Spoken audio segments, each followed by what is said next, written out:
Welcome to 108 news Telugu bulletin. ముందుగా headlines.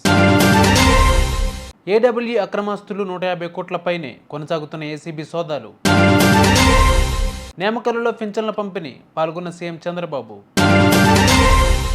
పాలిటిక్స్కు తాత్కాలిక break, KTR ఆసక్తికర ట్వీట్. ఆంజనేయ స్వామి సాక్షిగా చెబుతున్న ఖబర్దార్, చంద్రబాబు వార్నింగ్.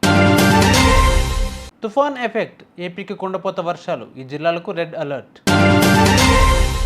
ఆదాయానికి మించిన ఆస్తుల కేసులో నీటిపారుదల శాఖ ఏడబ్ల్యూ నికేష్ కుమార్ నివాసంలో ఏసీబీ సోదాలు కొనసాగుతున్నాయి. ఉదయం 6 గంటల నుంచి అధికారులు సోదాలు నిర్వహిస్తున్నారు.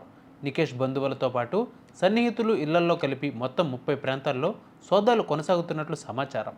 ఇప్పటి వరకు జరిపిన సోదాల్లో ఫామ్ హౌస్తో పాటు భారీగా వ్యవసాయ భూములు, భవనాలు ఉన్నట్లు గుర్తించారు. కేజీల కొద్దీ బంగారం ఉన్నట్లు తెలుస్తోంది. ఇప్పటి వరకు గుర్తించిన ఏడబ్ల్యూ ఆస్తుల మార్కెట్ విలువ ప్రకారం దాదాపు 150 కోట్లకు పైనే ఉండొచ్చని అంచనా వేస్తున్నారు అధికారులు. సోదాల అనంతరం పూర్తి వివరాలు వెల్లడిస్తామని ఏసీబీ అధికారులు తెలిపారు. ముఖ్యమంత్రి చంద్రబాబు నాయుడు శనివారం అనంతపురం జిల్లాలో పర్యటించారు. బొమ్మన్హాల్ మండలం నేనుకల్లలో పింఛన్ల పంపిణీ కార్యక్రమంలో పాల్గొన్నారు. లబ్ధిదారులకు పింఛన్లు పంపిణీ చేసి వారి సమస్యలు తెలుసుకున్నారు. ప్రభుత్వ విప్ కాలవ శ్రీనివాసుల, కలెక్టర్ వినోద్ కుమార్, ఎస్పీ జగదీష్, ప్రజాప్రతినిధులు పాల్గొన్నారు. సీఎం చంద్రబాబు తమ గ్రామానికి రావడంతో నేమకల్లు వాసులు ఆనందం వ్యక్తం చేశారు. ప్రతిరోజు రాజకీయాలపై ట్వీట్ చేసే కేటీఆర్ శనివారం ఎక్స్లో ఆసక్తికర పోస్టు పెట్టారు. తాను వెల్నెస్ కోసం కొద్ది రోజుల పాటు రాజకీయాలకు బ్రేక్ ఇస్తున్నట్లు తెలిపారు.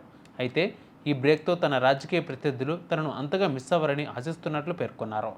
ఈ ట్వీట్ వైరల్ అవ్వడంతో నెటిజన్లు పెద్ద ఎత్తున కామెంట్లు పెడుతున్నారు. సమాజ హితం కోసం అధికారంలోకి వచ్చాక డ్రగ్స్, గంజాయిపై ఉక్కుపాదం మోపుతున్నామని నేమకల్ల సభలో సీఎం చంద్రబాబు తెలిపారు. ఎక్కడికక్కడ డ్రోన్లు ఏర్పాటు చేశాం. ఈ మిషన్కి ఈగల్ అని పేరు పెట్టా. రాష్ట్రం మొత్తం డేగ కన్నుతో వాచ్ చేస్తున్నాను. ఎవడైనా గంజాయి పండించినా, అమ్మినా అదే మీకు చివరి రోజు అవుతుంది.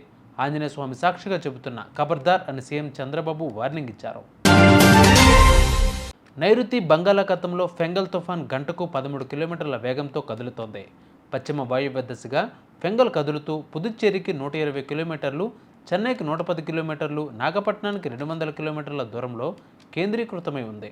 ఫెంగల్ తుఫాన్ తీరం దాటనున్న నేపథ్యంలో తీరం దాటే సమయంలో 90 కిలోమీటర్ల వేగంతో బలమైన గాలులు వీచే అవకాశం ఉంది. లోతట్టు ప్రాంత ప్రజలు అప్రమత్తంగా ఉండాలని అధికారులు సూచించారు. మత్స్యకారులు వేటకు వెళ్లొద్దని హెచ్చరించారు. ప్రస్తుతం అన్ని పోర్టుల్లోనూ ప్రమాద హెచ్చరికలు కొనసాగుతున్నాయి. తీరం వెంబడి గంటకు 50 నుంచి 60 కిలోమీటర్లు, అత్యధికంగా 70 కిలోమీటర్ల వేగంతో ఈదురుగాలులు కృష్ణపట్నం ఓడరేవులో డేంజర్ సిగ్నల్ నెంబర్ 6, మిగిలిన ఓడరేవులకు 3వ నెంబర్ ప్రమాద హెచ్చరికలు జారీ చేశారు వాతావరణ శాఖ. చూసారుగా ఈ వీక్ వరల్డ్ బులెటిన్ అప్డేట్స్. మరిన్ని అప్డేట్స్తో మళ్ళీ మీ ముందుకు వస్తాను. అంతవరకు కీప్ వాచింగ్ 108 న్యూస్ తెలుగు.